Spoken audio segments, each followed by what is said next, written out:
দর্শক আপনাদের সবাইকে শুভেচ্ছা। আপনারা এরই মধ্যে জেনেছেন বেশ কিছু অসঙ্গতি আমরা দেখছি। অভ্যুত্থানের পক্ষের একাধিক দল বিতর্কে জড়িয়েছে। জুলাই সনদের স্বাক্ষর নিয়ে এই অনৈক্য প্রকাশ্যে এসেছে। আসল কারণ কি? নির্বাচন সামনে বলেই এমনটা হচ্ছে?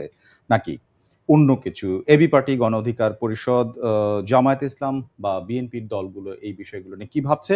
কে কার সঙ্গে বৈঠক করছে এবং দলগুলোর ভেতরের খবর আসলে কি? কেনই বা নির্বাচন নিয়ে সংখ্যা তৈরি হচ্ছে নতুন করে? এই বিষয়গুলো নিয়ে আলোচনার জন্য আজকের প্রথম আলোর বার্তা কক্ষে স্বাগত জানাচ্ছি। আমি শামসু চুহা।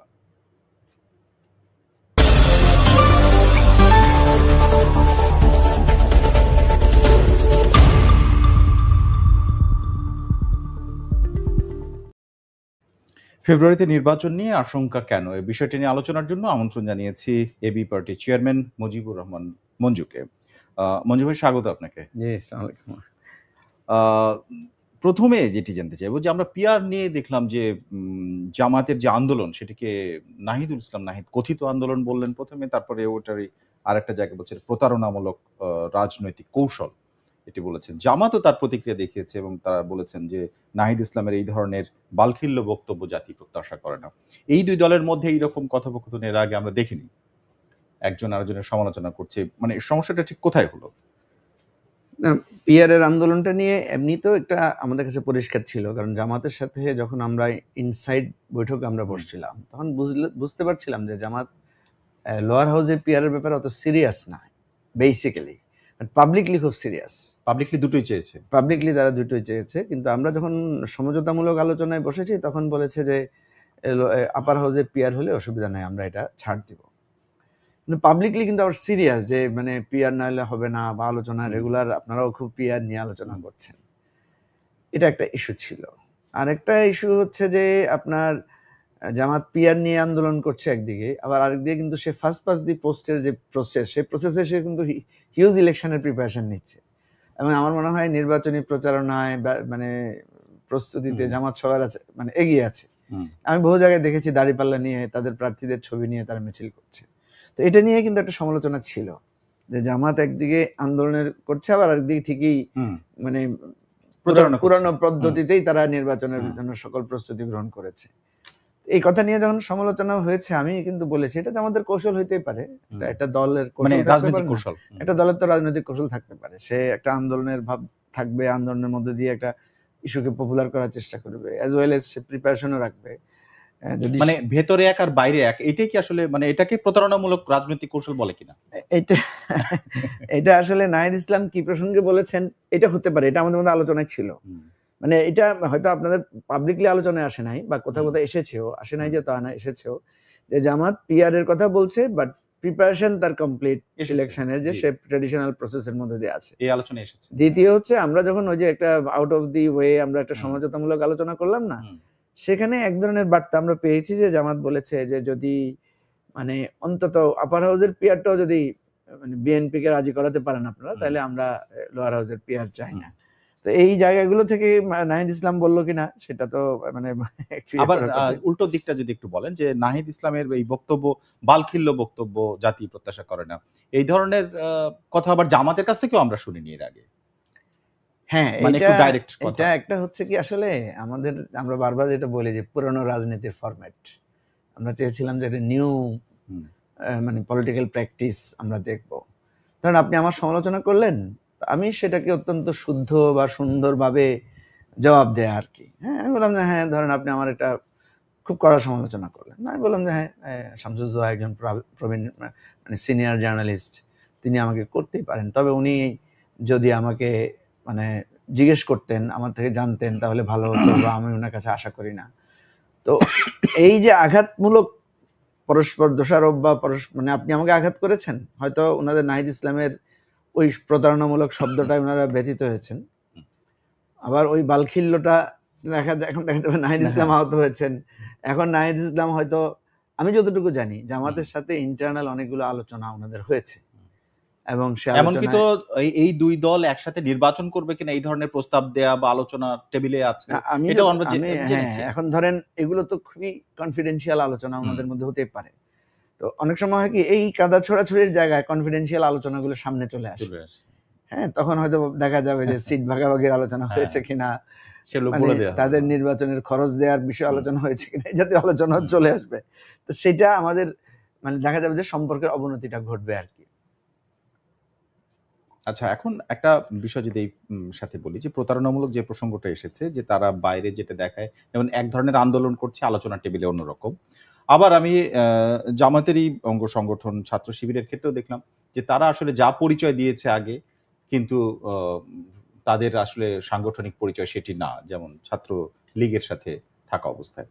এরপরে ক্যাম্পাসে যখন তারা নির্বাচন করছে, তখনও কিন্তু তারা অনেক রকম ডেমনস্ট্রেশন করার চেষ্টা করেছে যে তারা সবগুলো ক্যাম্পাসে জিতেছে তারা। এইটাও এই কৌশলেই তারা জিতল কিনা, যে আসলে শিবির কিন্তু তারা সামাজিক কর্মকাণ্ড করছে কিংবা অন্যরকম পরিচয় সামনে হাজির করার চেষ্টা করছে। এটাও আসলে মানুষের কাছে মানে ভোটারদের কাছে এক ধরনের প্রতারণা কিনা নিজেকে উপস্থিত করার ক্ষেত্রে, নিজেকে প্রেজেন্ট করার ক্ষেত্রে? দেখেন, মানে আপনি একই জিনিসকে কৌশল বলতে পারেন, আবার প্রতারণাও বলতে পারেন। আপনি যদি নেগেটিভলি নেন তাহলে আপনি বলতে পারেন যে আমাকে মানে মানে আমার কাছে আড়াল করেছে বা আমাকে এক ধরনের ধোঁকা দিয়েছে, এ ধরনের কথা তো বলতেই পারেন। নাহিদ ইসলাম তুলসীর জন্য আমি এই জিনিসটা নিয়ে আর আরো লম্বা জামাতের রাজনীতির জায়গা আলোচনায় থেকে যাচ্ছি। জামাত যেহেতু অনেক লম্বা সময় ধরে একটা রিপ্রেশনের মধ্যে ছিল, জামাত পরিচয় দিয়ে চলাটা কঠিন ছিল, শিবির পরিচয় দিয়ে চলাটা কঠিন ছিল। মানে আমি যেটা সবসময় বলি, এই যে ক্যাম্পাসগুলোতে কি হয়, ক্যাম্পাসগুলোতে যেটা হয়েছে যে এত বেশি সন্ত্রাস হয়েছে, সন্ত্রাসের ফলে আমরা দেখি যে ছাত্রদল, ছাত্র শিবির, ইভেন ছাত্র ইউনিয়ন, ছাত্র ফ্রন্টের ছাত্ররাও তারা কিন্তু ওপেন পলিটিক্সটা করতে পারে না বা হলে থাকতে পারে নাই। তো তারা হয়তো আউট হয়ে গেছে, বাইরে গিয়ে থাকতে হয়েছে তাদেরকে। ইভেন ক্যাম্পাসে অনেক সময় তাদের আসা তাদের জন্য কষ্টকর ছিল। কিন্তু শিবিরের বা এই ধরনের সংগঠন যেগুলো আছে, ছাত্র ইউনিয়ন বা শিবির বা ছাত্র ফ্রন্ট, এদের আবার একটা কৌশলগত দিক আছে। তারা একটু পরিচয় গোপন করে বা অন্য পরিচয়ে তারা কিন্তু এটাকে আগে থেকে আছে। এটা আগে থেকে আছে, এটা থাকে এক। ২ নম্বর হচ্ছে শিবিরের কিন্তু অনেকে যেটা বলে যে ঢাকা ইউনিভার্সিটিতে কমিটি নতুন হয়েছে, না, কমিটি কিন্তু ছিল সবসময়। শুধু প্রকাশ করে নাই। সেটা পাবলিকলি প্রকাশ হয় নাই। আপনি শিবিরের যদি ইন্টারনাল সাংগঠনিক জায়গায় দেখেন, ওরা ঢাকা ইউনিভার্সিটি, ওদের একটা বিরাট শাখা, ওদের জাহাঙ্গীরনগর ইউনিভার্সিটি তাদের বড় শাখা, রাজশাহী ইউনিভার্সিটি, চিটাগাং ইউনিভার্সিটি, এগুলো সবসময় একটা বড় সাংগঠনিক মানে শাখা রাজশাহী হিসেবে এবং তারা ছিল। চট্টগ্রামে যেমন প্রকাশ্যে ছিল, ঢাকা ইউনিভার্সিটিতে কি সারা মানে পুরো সময়টাই প্রকাশ্যে ছিল? বা ইনসাইড দি পার্টি প্রকাশ্যে ছিল। আচ্ছা। বাট পাবলিকলি কখনো হয়তো বিবৃতি দেয় নাই, কখনো হয়তো সেভাবে তারা প্রকাশ্যে ভূমিকা রাখে নাই, এরকম হতে পারে আর কি। কারণ এটা এখন তাদের, আপনি তো একটা দলকে তো কৌশল নেওয়ার স্বাধীনতা তো আছে তার। একটা দল তার সার্ভাইভালের জন্য সে অনেক কিছু করতে পারে। ইভেন যে সমালোচনা আমি দেখেছি করে, গুপ্ত বলে যেটা সমালোচনা করে যে তারা ছাত্রলীগের পরিচয় দিয়েছিল, নানাভাবে ছিল গুপ্ত রাজনীতি। তো এখন মানে আপনি সার্ভাইভালের জন্য করতে পারেন না, এটা যদি আপনি যুক্তি হিসেবে নেন। আবার কাউন্টার আর্গুমেন্ট যেটা আসছে যে আপনি হয়তো বাঁচার জন্য ছিলেন, কিন্তু আবার অনেকে তো ছিল না, ঠিক আছে না? যেমন ছাত্রদলের ছেলেরা প্রকাশ্যে ছাত্রদলের নামেই রাজনীতি করেছে। আবার দেখা গেল শিবিরেরই ক্যাম্পাসে কেউ পরিচয় গোপন করে ছাত্র রাজনীতি করছে, কিন্তু আবার একই শহরে এসে কিন্তু আবার নিজের আত্মপরিচয় নিয়ে রাজনীতি করছে। তাহলে যে জীবনের ঝুঁকি নিয়ে আত্মপরিচয় নিয়ে রাজনীতি করছে, আর যে নিজের জীবনের ঝুঁকির কারণে আত্মপরিচয় গোপন করে করেছে, দুজনকে তো আপনি একই পাল্লায় মাপতে পারবেন না, একইভাবে আপনি কাউন্ট করতে পারবেন না। এখন আসলে তো আমরা এমন একটা জায়গায়, এমন একটা দেশের মধ্যে পড়েছি, যেমন ধরেন আপনাকে আমি বলি জোহা, আপনি দেখবেন যে আমাদের উপর যখন কঠিন মানে বিপদ এসেছে, আমরা পালিয়েছিলাম, কখনো কখনো আন্ডারগ্রাউন্ডে ছিলাম, ওভারগ্রাউন্ডে ছিলাম। আবার আমাদের কোনো বন্ধু তো আছে যে তাদেরকে দেশ ছাড়তে হয়েছে। এখন যিনি দেশ ছেড়ে গেছেন, আমি যদি বলি যে উনি পালিয়ে গেছেন ভয়ে, আর আমরা তো এখানে জীবনের ঝুঁকি নিয়ে রয়ে গেছি, কথাটা এক অর্থে তো এভাবে বলাই যায়। আবার আরেক অর্থে উনি যদি বলেন যে তোমরা তো দেশে থেকে কোনো না মানে পালাইয়া পুলাইয়া কাজ করতেছো, পারসেপশন আর কি। হ্যাঁ, তোমরা তো দেশে আইসা ভাবটাব মাইরা কোনো মতে মানে চ্যানেল করে আর টিকে রাখছো, আমরা তো থাকতে পারিনি, আমাদের তো দেশ ছাড়তে হয়েছে। মানে ইন্টারপ্রিটেশন কিন্তু করা যায়। হ্যাঁ, ইন্টারপ্রিটটা কিভাবে করছে সেটা হলো কথা। আমাদের হয় এরকম, আমাদের বন্ধুদের সাথে। আমরা একটু অন্য প্রসঙ্গে আসতে চাই, সেটা হচ্ছে নির্বাচন নিয়ে। শুরুর দিকে যখন ফেব্রুয়ারির প্রথমার্ধে নির্বাচন হবে কি হবে না সেটা নিয়ে আলোচনা হচ্ছে, তখন এক ধরনের শঙ্কা ছিল, ডেট নিয়ে আলোচনা হতো না। সাম্প্রতিক সময়ে আবার শোনা যাচ্ছে যে নির্বাচন আদৌ হবে কিনা, যা আলামত দেখছি, এরকম রাজনীতিবিদরা আপনারাই বলছেন বিভিন্ন দলের। তো এটার কারণটা কি? এটা এই গুঞ্জনটা কি আসলে সত্যি হতে যাচ্ছে, নাকি এর ভেতরে কোনো কারণ আছে, নাকি এই যে দলগুলোর সাথে অনৈক্য যেটা তৈরি হয়েছে এইটার ফলাফল? দেখেন, নির্বাচনের ব্যাপারে আমি সবসময় বলেছি যে নির্বাচন হবে। কেন বলি? নির্বাচন হওয়া ছাড়া তো উপায় নাই। আমাদের কাছে তো কোনো আলাদা অপশন নাই। ঘোষিত সময়, ঘোষিত সিস্টেম এগুলো ঘোষিত সময়ের ব্যাপারেও আমি কেন বলি সেন্সিটিভিটি আছে, কারণ এই ঘোষিত সময় যদি কোনো কারণে ব্যত্যয় ঘটে তাহলে কিন্তু ইলেকশন অনেক পিছিয়ে যাবে। মানে মিনিমাম তো আপনার ডিসেম্বরে চলে যাবে। ডিসেম্বরের আগে ইলেকশন করার আর কোনো স্কোপ নাই, নাম্বার 1। নাম্বার 2 হচ্ছে কি কি কারণে ইলেকশন ক্ষতিগ্রস্ত হতে পারে। আমি এখনো মনে করি ইলেকশন হবে। কেন হবে? আগে কিন্তু আমি মনে করতাম না, তারপরে বলতাম। এখন বলি কেন? কারণ প্রথম দিকে আমি আপনাকে বলি, এটা আমার মানে ধারণার জায়গা থেকে বলছি আর কি। প্রথম আমরা দেখতাম যে বিএনপির মুডটা এমন ছিল যে এত বেশি আসনে আমি জিতে কি করব, কিছু আসন তো মানে লাগবে, অ্যাকোমোডেশন লাগবে। সেই জন্য দেখবেন বিএনপি তখন বলতো যে জামাত ছাড়া বাকি সবাইকে সে জোটে নিতে চায়। ঠিক আছে, বিএনপি এখন কিন্তু আর জোটে নিতে চায় না। বিএনপি এখন বলে যে ছাড় দিবে, আসন ছাড় দিবে। এখন কিন্তু দেখা যাচ্ছে আমরা ডাকসু পরিবর্তন হয়েছে। হ্যাঁ, ইলেকশনের পরে এখন একটা জামাতের মধ্যে থেকে একটা আবার তৈরি হয়েছে। আগে কিন্তু জামাতের মধ্যে একটা মনোভাব ছিল যে বিএনপির সাথে কোনোভাবে নেগোশিয়েট করা যায় কিনা। এখন কিন্তু জামাত আবার খুব সিরিয়াস হয়ে গেছে। নো, এখন তারাও চায় না বিএনপির সাথে কোনো ধরনের জোট বা নেগোসিয়েশন। এখন জামাত চেষ্টা করছে একটা বিকল্প জোট তৈরি করতে, বৃহত্তর জোট তৈরি করতে। এটা একসময় চাইতো শুধু ইসলামিক জোট, এখন জামাত চাচ্ছে আরেকটু ইনক্লুসিভ জোট করার জন্য। কারণ ডাকসু থেকে তারা কিন্তু একটা ভালো মানে ফল পেয়েছে। মানে এটা আমি আগে জিজ্ঞেস করতাম আমাদের আলোচক যারা আসতেন, নির্বাচনগুলোর আগে ডাকসু থেকে রাকসু পর্যন্ত 4টা বিশ্ববিদ্যালয়, এটা কোনো প্রভাব ফেলবে না। অনেকেই বলেছেন রাজনীতিবিদরা, যেটাতে কিচ্ছু যায় আসে না, ক্যাম্পাসের ভেতরের পরিস্থিতি আলাদা আর সারা দেশের মানুষের ভোটের আলাদা। কিন্তু এইটা জামাতকে বুস্ট আপ করেছে কিনা এবং এটার দেশের মধ্যে প্রভাব ফেলবে কিনা, আমি আজকের একটা কোট আপনাকে শোনাচ্ছি, আপনার উত্তরটা নেওয়ার পরে। জি বলেন। হ্যাঁ, আমি মনে করি প্রভাব ফেলবে। কেন ফেলবে আমি বলি। একটা সময় যখন ছিল ক্যাম্পাস পলিটিক্সের ওয়েভটা, এটা শুধু পত্রিকা কেন্দ্রিক ছিল ওয়েভটা। আমরা যারা পত্রিকা পড়তাম তারা বুঝতাম ঢাকা ইউনিভার্সিটিতে এটা হয়েছে, চিটাগাং ইউনিভার্সিটিতে এটা হয়েছে, বাকি লোকেরা এত অ্যাওয়ার ছিল না। এখন কিন্তু একদম প্রত্যেক পদে পদে সোশ্যাল মিডিয়ার কারণে আপনার পুরো ক্যাম্পাসের খবর গ্রামে গঞ্জে দেশের বাইরে ছড়িয়ে পড়ছে, ফলে এঙ্গেজমেন্ট বেড়েছে। এবং এই এঙ্গেজমেন্টের ফলে আপনার এটার একটা ওয়েভ তৈরি হচ্ছে। আমাদের দেশে একটা ওয়েভটা কিন্তু হয়। কিন্তু এই ওয়েভের ক্ষেত্রে আমার প্রশ্নটা এরকম যে ধরুন ক্যাম্পাসে যারা ভোটার, যারা ভোটে দাঁড়িয়েছেন, তারা সবাই একই বয়সী এবং তারা সবাই ছাত্র, এবং তাদের সম্পর্ক স্বার্থ সবই ছাত্র এবং ক্যাম্পাস ভিত্তিক, তাই তো? কিন্তু জাতীয় রাজনীতির চরিত্রটা আলাদা সেক্ষেত্রে, এবং ভোটাররাও আলাদা, বিভিন্ন বয়স, না এটা অনেকগুলো বিষয় আলাদা। এটা আলাদা, এটা সত্য, আপনার কথাটা ফেলে দেওয়ার মতো না। কিন্তু আবার এটার যদি আপনি ক্লারিফাই করেন, যেমন ধরেন এই ছাত্রদেরও তো আত্মীয় স্বজন আছে, মা বাবা আছে, ভাই বোন আছে, ওরা কোথায় আছে? ওরা তো আবার ওই ভোটিং পুলে দিয়ে এগুলোতে আছে, জায়গাগুলোতে আছে। তাহলে ওরা তো কানেক্টেড হচ্ছে কোনো না কোনো ভাবে, ওরা জানছে, বুঝতেছে এটার প্রভাব ওদের মধ্যে পড়ছে, নাম্বার 1। নাম্বার 2 হচ্ছে this is the first time যে শিবিরের মতো সংগঠনকে দেখা যাচ্ছে যে মেইন স্ট্রিমের ইউনিভার্সিটি ছেলে মেয়েরা ভোট দিচ্ছে। আপনি সবচেয়ে সিগনিফিকেন্ট হচ্ছে দেখেন উইমেন হলে ওরা জিতছে, আমরা যেটা মনে করি নারীর জায়গাটা থেকে। ফলে দেখা যাচ্ছে এখানেও একটা গবেষণার বিষয় যে কেন তারা ভোট দিচ্ছে। তারা কি শিবিরের আইডিওলজি দেখে ভোট দিচ্ছে, নাকি তারা কোনো ধরনের একটা ভয় থেকে ভোট দিচ্ছে? যেমন আমি একটা জিনিস আপনাকে বলি যে ছাত্রলীগের কালচার কি ছিল। ছাত্রলীগের কালচার ছিল গেস্ট রুম কালচার, ছাত্রলীগের কালচার ছিল চাঁদাবাজি কালচার, জোর করা কালচার, জোর করে মিছিলে নেওয়ার কালচার। এখন ছাত্র দলকেও ছাত্ররা ওইটার ভয় পাচ্ছে, কারণ ছাত্র দলও এক সময় যখন ক্যাম্পাস দখলে রেখেছিল তারাও কিন্তু গেস্ট রুম কালচার করেছে, তারাও কিন্তু এক ধরনের জোর করে মিছিলে। তাহলে মানে ওই ধরনের বিষয়গুলো যেন না ঘটে তারা মনে করেছে যে যখন কম্পেয়ার করেছে, যখন ছাত্র দল আর ছাত্র শিবিরকে কম্পেয়ার করেছে এবং ছাত্র দলকে বলতে হয়েছে প্রত্যেকে যে আমরা গেস্ট রুম কালচার করবো না, আমরা এটা করবো না বলতে হয়েছে। আর ছাত্র শিবিরকে তারা মনে করেছে যে না, এরা কম্পারেটিভলি বেটার, এরা এখন অনেক ইনক্লুসিভ, এরা বিভিন্ন সোশ্যাল ওয়ার্ক করছে, তারা কিন্তু হিউজ আপনার মানে সোশ্যাল ইনভলভমেন্ট। এই বিষয়টা এসছে সামনে যে সোশ্যাল ওয়ার্ক এবং তাদেরকে অনেক সহযোগিতা করেছে, শীতের জ্যাকেট দেওয়া হয়েছে, এই ধরনের বিষয়গুলো সামনে এসেছে। ঢাকা ইউনিভার্সিটিতে দেখেছেন ইফতার প্রোগ্রাম করেছে, ইফতার প্রোগ্রাম, কিন্তু হচ্ছে যে খাবার পানির ব্যবস্থা করা, তারপরে জ্যাকেট বিতরণ করা, এগুলো আসলে ছাত্র নেতাদের আসলে কাজ কিনা সেই প্রশ্ন এসেছে। আমি রফিকুল ইসলামের একটা বক্তব্য শোনাচ্ছি, আজকের কথা, সেটি জাতীয় সংসদ নির্বাচনের ক্ষেত্রে তিনি বলছেন যে একটা ভোট বিপ্লব হবে, যেমন ডাকসু, চাকসু, রাকসুর মতো আশা করছে জামাত ইসলামে।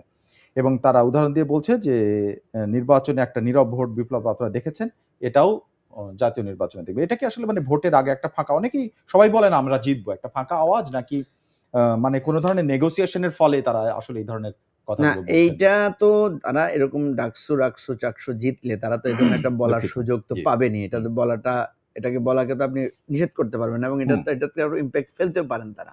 কিন্তু আমি দেখি ভিন্নটা কি, এটা আমি বিভিন্ন জায়গায় বলেছি, সেটা হচ্ছে আমাদের দেশের ভোটিং বিহেভিয়ারে আমরা দেখি যখনই মানুষ স্বাধীনভাবে ভোট দিতে পারে, মত প্রকাশ করতে পারে, তখন সে কিন্তু যে এক্সিস্ট করে, বা আমরা এটাকে কি বলতে পারি, যারা ক্ষমতাসীন, আমরা একটা ইংরেজি শব্দ আছে ভালো, এটাকে বলা হয় যে মানে যারা এস্টাবলিশমেন্ট বলে, যে এস্টাবলিশমেন্টের বিপক্ষে যায় তারা সবসময়। এখন কথা হচ্ছে যে পিপল এস্টাবলিশড কাকে মনে করছে? আওয়ামী লীগ যদি থাকতো আওয়ামী লীগকে মনে করতো, কারণ আওয়ামী লীগ আগে ক্ষমতায় ছিল। আওয়ামী লীগ যেহেতু নাই, এবং যেহেতু ইউনূস সরকারের কোনো ওই অর্থে নাই, সে কিন্তু এস্টাবলিশমেন্ট আকারে বিএনপিকে দেখছে। কেন দেখছে? কারণ আমাদের সাধারণ মানুষগুলো সমাজে ক্ষমতা কিভাবে বোঝে, সে দেখে বাস স্ট্যান্ডে কে চাঁদা তুলছে, বা বাস স্ট্যান্ডটা ইজারাটা কে নিয়েছে, হাটটা ইজারা কে নিয়েছে, লঞ্চ ঘাটটার ইজারাটা কে নিয়েছে, তারপরে আপনার রাস্তায় যে কন্ট্রাক্টরি করাচ্ছে সে কে করাচ্ছে, এগুলো হচ্ছে সে একদম প্র্যাকটিক্যালি দেখে কার পাওয়ার, এগুলোকে পাওয়ার মনে করে, এটা এগুলো একটা পাওয়ারকে সে স্পষ্ট করে দেখে। তারপর থানায় গেলে পুলিশকে কে বললে কথা শুনছে, ওসি সাহেবকে কে ফোন করে দিলে কাজ হচ্ছে, এই জিনিসগুলোতে আমার ধারণা, আমি যেটা খোঁজ খবর নিয়েছি, আপনি বিভিন্ন স্কুল কমিটির খবর নেন, মসজিদ কমিটির খবর নেন, দেখবেন বেশিরভাগ ক্ষেত্রে বিএনপির লোকেরা কমিটি রিপ্লেস করেছে, জামাতও করেছে কিছু কিছু জায়গায়, কিন্তু যদি হিসাবে করেন তাহলে বেশিরভাগ জায়গায় বিএনপি করেছে। তো ওর মনের মধ্যে জাগ্রত হচ্ছে যে বিএনপি এখন পাওয়ারে আছে, কাজে এস্টাবলিশমেন্টের বিপরীতে গেলে জামাতের কাছে ভোট। এটা অতীতের ডাটা বলে। আর যে 4টা ইলেকশন যদি আপনি দেখেন কেয়ারটেকার অধীনে যেগুলো হয়েছে, সেখানে একই কাণ্ড হয়েছে। আওয়ামী লীগ ক্ষমতা থেকে ছড়েছে, আওয়ামী লীগের বিরুদ্ধে ভোট দিয়েছে, বিএনপি ক্ষমতা ছিল, বিএনপির বিরুদ্ধে দিয়েছে। তো এই জায়গাটা এখানে আমি দুইটা পয়েন্ট দেখি ভোট বিহেভিয়ারে। একটা হচ্ছে এই ইলেকশনগুলোর প্রভাব, এবং এই ইলেকশনগুলো যদি আবার ওই যে জেলা শহরের কলেজগুলোতে হওয়া শুরু করে, বিভাগীয় শহরগুলো, এগুলো কিন্তু তখন ভোটিং বিহেভিয়ারের প্রভাব ফেলবে কিন্তু।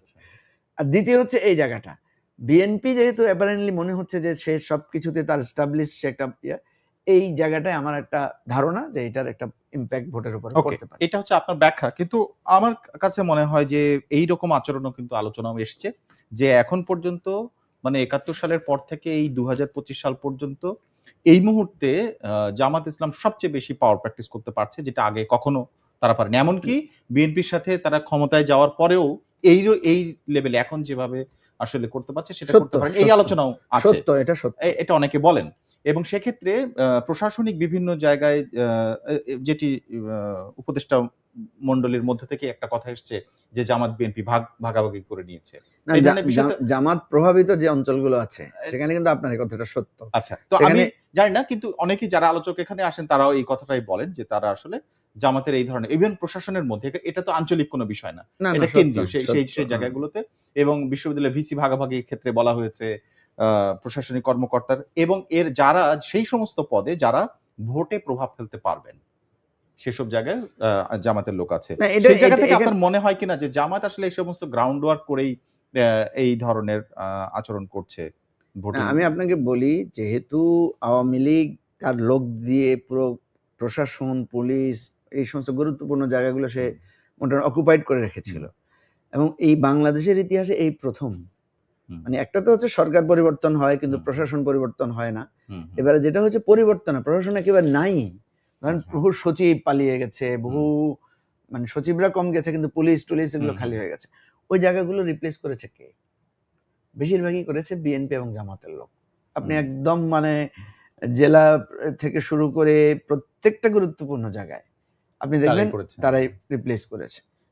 এখানে এই রিপ্লেসমেন্টের জায়গা থেকে পার্সেন্টেজ হিসেবে যদি আপনি দেখেন, তাহলে দেখবেন জামাতের হয়তো সংখ্যাটা তুলনামূলকভাবে তারা হয়তো যতটুকু এক্সপেক্টেড না তার চাইতে বেশি পেয়েছে। হুম। এর কারণ কি? এর কারণ হচ্ছে কিন্তু জামাতের লোকেরাই বেশি পরিমাণে আগে নিগ্রহের শিকার হয়েছে। তারা এখন ক্লেম করেছে যে যে আমরা আমাদেরকে এই হেল্প করতে হ্যাঁ, হবে। আমরা নিগৃহীত হুম। ছিলাম, আমরা বঞ্চিত ছিলাম, আমাদেরকে মানে সেটা সেটা দিতে আসলে হবে। পাওয়ার মানে জায়গা কিনা আমি একটু অন্য আরো আলোচনায় একটা আসি। কারণ আছে জোহা, জি, সেটা বলেন। হচ্ছে হুম, আগে যখন নিগ্রহের শিকার হুম, হয়েছে তখন হুম। কিন্তু জামাত হিসেবে হয় নাই, তখন কিন্তু বিএনপি জামাত হিসেবে হয়েছে। বিএনপি জামাত হিসেবে এসেছে। কথা এখন বলছেন? সরাসরি আলাদাভাবে হ্যাঁ, জামাত ওদের হিসেবে। আমি একটা মজার কথা বলি হুম, আপনাকে। হুম, সেদিন বিএনপির এক লোক বলল যে পোলিং সেন্টারে আপনার পোলিং অফিসার, তারপরে যে প্রিসাইডিং অফিসার হুম। নিয়োগ দেওয়া হচ্ছে, ইসলামী ব্যাংকের কর্মকর্তাদেরকে নিয়োগ দেওয়া যাবে না। আচ্ছা। ঠিক আছে? তো আমি ওই আপনার অতীতের ডাটা ঘটে একটা বের করলাম যে বিএনপির লোকেরা বলেছে মানে ইসলামী ব্যাংকের লোকদেরকে দিতে হবে, প্রিসাইডিং দিতে হবে আগে। আচ্ছা। কারণ ওরা একটু সিরিয়াস, ওরা এটা একটু জানি। কমিটেড। তো আমি তাকে জিজ্ঞেস করলাম, ভাই 10 বছর আগে বলছেন ইসলামী ব্যাংকের লোকদেরকে দিতে দিতে হবে, হবে, হ্যাঁ। আর এখন বলছেন দেয়া যাবে না। কারণ 10 বছর আগে ওনারা একসাথে একসাথে ছিলেন। ছিল। হুম। তখন ওনাদের স্বার্থ ছিল এটাই তো মানে কমন। মানে স্বার্থ যদি একরকম হয়ে যায় তখন মানে ভুলটা তখন পাল্টে ওনাদের যায়। স্বার্থ ছিল কমন, এখন হচ্ছে সেটা ডিফারেন্ট হয়ে গেছে। ৮০ নির্বাচনের আপনি মাঝে এক লাইন বলেছেন, সেটি হচ্ছে পুলিশের সংখ্যা অনেক কমে গেছে এবং সেটা নিয়ে এক ধরনের দুর্বলতা। এটা নিয়ে তো অনেক আলোচনা হয়েছে। আজকে স্বরাষ্ট্র উপদেষ্টা জাহাঙ্গীর আলম চৌধুরী সচিবালয়ে সাংবাদিকদের সাথে কথা বলেছেন এবং সেখানে প্রশ্নের জবাবগুলো বলেছেন যে বিগত নির্বাচনে যে সমস্ত পুলিশ দায়িত্ব পালন করেছেন যতদূর সম্ভব হয় তাদের থেকে বিরত রাখা হবে। এমনিতেই নাই। তারপরে এটা যদি তিনি বলেছেন এটা যদি চেষ্টা করেন তাহলে আসলে কি অবস্থা দাঁড়াবে? এর মধ্যে আরেকটা পরিসংখ্যান দিই আপনাকে।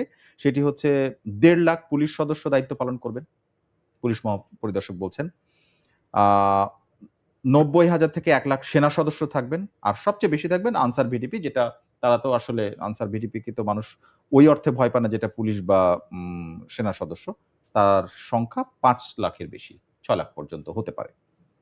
এই যে পরিসংখ্যান আর এই যে বক্তব্য, এটা আপনার কাছে বাস্তবতার কতটুকু? দেখেন, পুলিশের সংখ্যা বা সেনাবাহিনীর সদস্যের সংখ্যা বা আনসার বিডিবির সংখ্যা এবারে কোনো কাজে আসবে না। হুম। কেন কাজে আসবে না? আপনি কয়েকটা ঘটনা দেখেন। গতকালকে আপনি দেখেছেন নোয়াখালীতে জামাত এবং বিএনপির সাথে একটা বেশ জি, রক্তক্ষয়ী সংঘর্ষ হয়েছে। জি। আপনি আপনি আপনার তো পত্রিকার মানে প্রত্যক্ষভাবে জড়িত। আপনি কাউকে গ্রেফতার হতে দেখেছেন? তার মানে কি? তার মানে হচ্ছে পুলিশ কাকে গ্রেফতার করবে? দুই হুম। পক্ষই তো ধরেন আমাদের গণঅভ্যুত্থানের শক্তি। হুম। এই যে কয়েকদিন আগে আপনি দেখবেন যে তাহলে পুলিশ কি আসলে গণঅভ্যুত্থানের শক্তি হলে গ্রেফতার করবে না? না, আমি যদি বলছি যে মানে ইয়েতে হয়। পুলিশ এক ধরনের মোরাল অব্লিগেশন এর মধ্যে আচ্ছা। পড়েছে। যে সে যদি কাকে অপরাধী হয় কোন আমি ক্ষেত্রে। না, ধরেন যেখানে মারামারি হয়েছে সেখানে তো ফৌজদারি অপরাধ হয়েছে। হুম। বিএনপির লোক যদি জামাতের লোকের মাথা ফাটায়, জামাতের লোক যদি বিএনপির লোকের মাথা ফাটায়, সেখানে অপরাধ হয়েছে না? হ্যাঁ।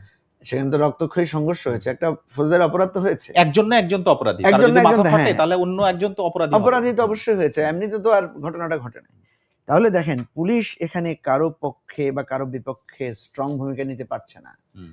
এর আগের দিন আপনি দেখবেন আমরা যে ওই যে শপথ অনুষ্ঠান নিয়ে একটা মানে ওই স্বাক্ষর অনুষ্ঠানে নিয়ে এক ধরনের সাংঘর্ষিক ঘটনা ঘটেছে। সেখানে গাড়ি ভাঙচুর হয়েছে, সেখানে একজন উপদেষ্টা গাড়িতে আগুন লাগানোর মতো ঘটনাও ঘটেছে, নানা ধরনের ঘটনা ঘটেছে।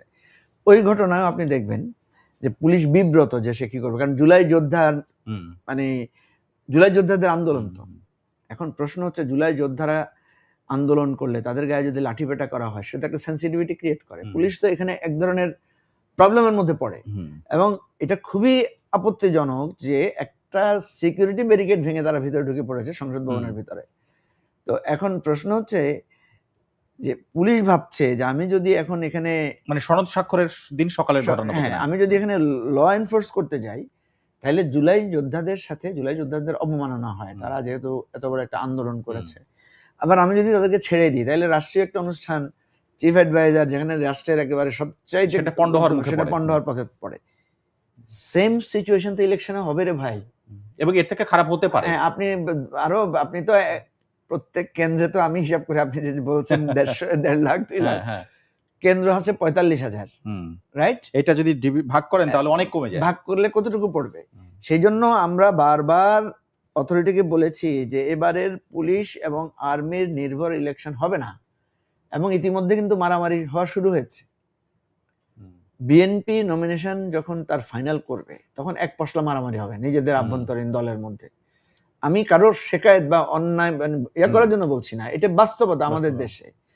এরপরে হবে বিএনপি মানে রাজনৈতিক সহনশীলতাটা এই পর্যায়ে আছে যে মারামারি হতে পারে। হতে পারে সেটাই। না, হয়েছে তো কয়েকদিন আপনি আগে হ্যাঁ। দেখবেন বিএনপির একটা মিছিলে দেখলাম, মিটিং থেকে দেখলাম একজন গুলি মানে করতেছে। এটাই আপনার টেক আর কি, যে হ্যাঁ। আপনি বলছেন। তাইলে এই সমস্ত একটা ঘটনায়ও আপনি দেখবেন না যে পুলিশ কাউকে গ্রেফতার করার মতো সাহস দেখাচ্ছে। এই সিচুয়েশন রাতারাতি বদলে যাবে না। এবং নির্বাচনের সময় আর 4 মাসের মতো সময় আছে। 4 মাসে কি পুলিশের এই রিকভারি হয়ে যাবে এবং সব গ্রেফতার করতে শুরু না, করতে না, পারবে? নির্বাচনের সময় তো সেটা আরো কমবে, কারণ পুলিশ চিন্তা করবে এই সরকার আর 2 মাস তো নাই, হ্যাঁ, ওরাই তো আসবে ক্ষমতায়। কারণ এখন একটা সময় হয়তো যে ভাবতো যে বিএনপি ক্ষমতায় আসতেছে, সে বিএনপির পক্ষ নিতে পারতো। এখন তো সে কনফিউজ, বিএনপি আসবে না জামাত আসবে ক্ষমতায়। তখন সে যেখানে মনে করবে যেখানে জামাতের শক্তি সেখানে জামাতের শক্তি প্রিভেইল করবে, যেখানে বিএনপির শক্তি সেখানে বিএনপির শক্তি প্রিভেইল ওকে। করবে। মানে বুঝতে পারছি ওই যে সাইকোলজিক্যাল ব্যাপারটা। আমি একটা প্রসঙ্গে আসতে চাই, সেটা হচ্ছে সার্জিস আলমের একটা বক্তব্য, কিন্তু এটাকে এনসিপির বক্তব্যই মনে করি। তারা বলছে যে সরকারি দল হিসেবে এনসিপি জনগণের প্রতিনিধিত্ব করবে, নয়তো সংসদে বিরোধী দল এবং শক্তিশালী বিরোধী দল হবে তারা। এইটা আপনি আসলে বাস্তবতা আছে বলে মনে করেন কিনা? এবং তিনি এটাও উদাহরণ দিয়েছেন যে জাতীয় পার্টির মতো এরকম গৃহপালিত বিরোধী দল না, তারা খুবই শক্তিশালী হবে। না, মানে সার্বিক যে বাস্তবতা, আপনি এখন পর্যন্ত যে দুটি দলের নাম বলেছেন তার মধ্যে বিএনপি এবং জামাতের কথাই বলেছেন। না, এনসিপি তো একটা সম্ভাবনা তৈরি করেছিল, একটা সম্ভাবনা আপনি দেখবেন যে এনসিপি যখন করেছিল, এনসিপি যখন মুভ করেছিল, তখন কিন্তু মানুষের মধ্যে বিশেষ করে তরুণদের মধ্যে একটা সাড়া তৈরি হয়েছে। এখন অসুবিধাটা কোথায়, সেটা হচ্ছে এনসিপি কিন্তু এখনো ইলেকট্রাল পজিশনের জায়গাটা শুরু করে নাই। না করা পর্যন্ত আমরা কিন্তু বুঝবো না। তারা কিন্তু এখনো প্রার্থী দেয়া, সিলেকশন করা, যেটা বিএনপি বা জামাত প্রচুর ভাবে করছে, এনসিপি এখনো সেই কাজটা শুরু করে নাই।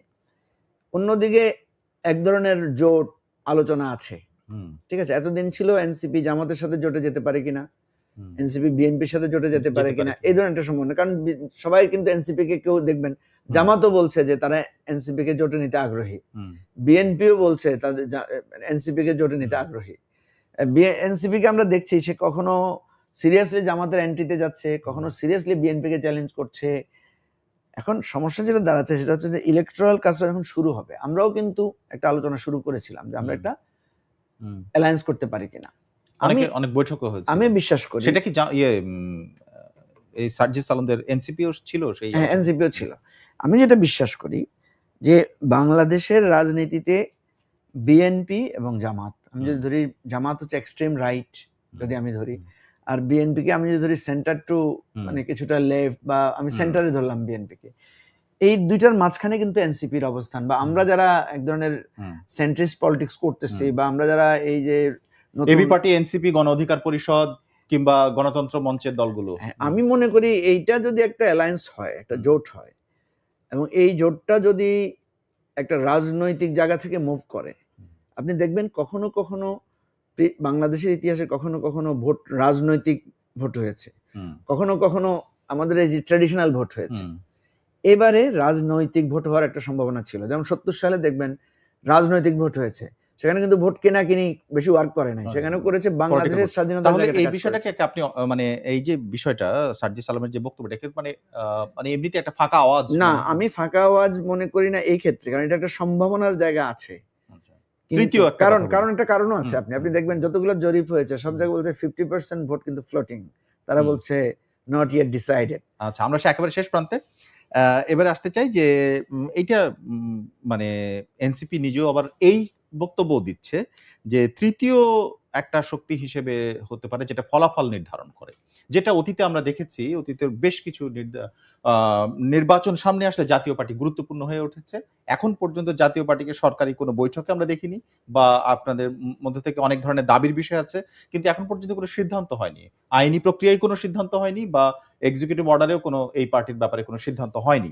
তাহলে জাতীয় পার্টি তো নির্বাচনে অংশগ্রহণ তাহলে করতে পারে, সেক্ষেত্রে এটা এই জায়গায় অস্পষ্টতা আছে। এটা নির্বাচন কমিশনকে আমরা বলেছি যে জাতীয় পার্টিকে যদি আপনি ভ্যালিড পার্টি মনে করেন, তাহলে তাকে আপনি বিভিন্ন মিটিং এ ডাকছেন না কেন?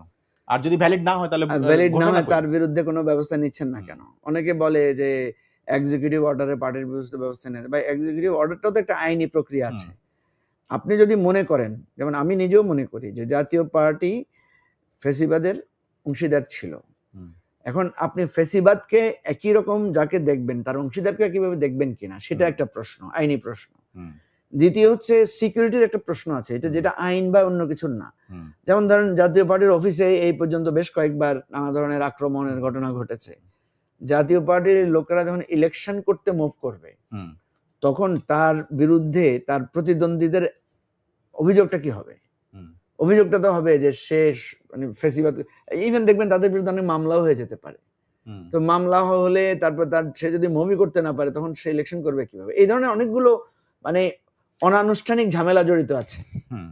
এই জন্য যেটা সার্জিস আলম যেটা বলেছেন, আমি এটা ফিল করি, বিশ্বাস করি যে তরুণদের হাত ধরে বাংলাদেশে যে পরিবর্তনটা এসেছে এটার কিন্তু কিছুটা আশাহত হয়েছে মানুষ, বিশেষ করে এনসিপির নানা তাদের কর্মকাণ্ডের মাধ্যমেই তো এটা হয়েছে কয়েকটা কারণে। একটা হচ্ছে দেখেন এই সরকারটা কার সরকার, এই সরকারকে নিয়োগকর্তা কারা? আমাদের এই তরুণরাই তো। এনসিপি বলে কোন দল তো এই অভ্যুত্থানের নেতৃত্ব দেয় নাই, কারণ এনসিপি নামক দলটা হয়েছে অভ্যুত্থানের পরে। এই অভ্যুত্থানের নেতৃত্ব দিয়েছে এনসিপির যারা নেতৃত্বে আছেন তারা, বা এনসিপির নেতৃত্বের বাইরে যারা আছেন, যেমন ধরেন আমাদের যে সরকারে মাহফুজ আলম, নাহিদ ইসলাম এবং আমাদের যে আসিফ মাহমুদ যে সরকারে, তাদের কিন্তু এনসিপি মনে করা হয় অনেকে। না, আমি বলছি তারা এই সরকারে প্রবেশ করেছেন কি হিসেবে? অভ্যুত্থানের নেতা হিসেবে। অভ্যুত্থানের নেতা হিসেবে, তখন তো এনসিপির জন্ম হয়নি, সুতরাং এরা তো এনসিপির প্রতিনিধি না, তারা অভ্যুত্থানের প্রতিনিধি। এখন এনসিপি যদি দাবি করে যে তারা অভ্যুত্থানের প্রতিনিধি, তাইলে তো আমাকে তখন বলতে হবে যে এই সরকার তোমাদের সরকার, কারণ তোমরা, নাহিদ ইসলামী তো এই সরকারের মানে পার্টও ছিল, নির্দেশ মানে এই সরকার গঠনের ক্ষেত্রে ভূমিকাতে তার মুখ্য ভূমিকা ছিল এবং নিজেও ছিলেন। তাহলে এটা দ্বারা যে তাদের যে একটা গ্রহণযোগ্যতার জায়গাটা কিন্তু একটা কোশ্চেন। এখন এই তৃতীয় নির্ধারণী, এটা আমার শেষ প্রশ্ন, একেবারেই শেষ প্রান্তে, যে আপনি মনে করেন কিনা যে এটা জাতীয় পার্টি সেই জায়গায় চলে যেতে পারে, সেই জন্য তাকে ঠেকানো হচ্ছে, এই ধরনের বক্তব্য তারা দিচ্ছেন তাদের জায়গা থেকে। আবার এনসিপিও দাবি করছে যে তারা তৃতীয় ফলাফল নির্ধারণের ক্ষেত্রে, অর্থাৎ সরকার কে গঠন করবে সেই জায়গায় তারা ভূমিকা রাখবে, আসলে কে রাখতে পারে? মানে আমি একটা উত্তর চাই পার্টির নাম হিসেবে। না, ঠিক আছে, এনসিপির যেই উইকনেস গুলো ইতিমধ্যে এস্টাবলিশড হয়েছে, তাদের যেই নানা বিষয়গুলো এসেছে, তারা যদি এগুলোকে সংশোধিত করে পিপলের কাছে যায় এবং সিম্পলি বলে যে আমরা তরুণ, আমাদের ভুল হয়েছে বা আমাদের অনেক কিছু বোঝার ঘাটতি ছিল, এবং এনসিপি বেসড যদি নতুন পলিটিক্সের একটা পোলারাইজ, আমি কিন্তু ডিসাইডিং ফ্যাক্টর হবে বাংলাদেশের রাজনীতি। দেখবেন জাতীয় পার্টি এবং জামাত কিন্তু বিভিন্ন সময়ে ডিসাইডিং ফ্যাক্টর। কিন্তু আপনি যেটা বললেন যে তারা যদি এটা বলে, মানে এরকম মানে মডেস্ট আচরণ করে, সেই রকম লক্ষণ দেখেন কিনা পাটোয়ারি বা অন্যরা? মানে ধরেন ইলেকশনের যখন কাছাকাছি আসবে তখন তো পিপলের কাছে যেতে হবে এবং এই কোশ্চেন গুলো তো আসবে।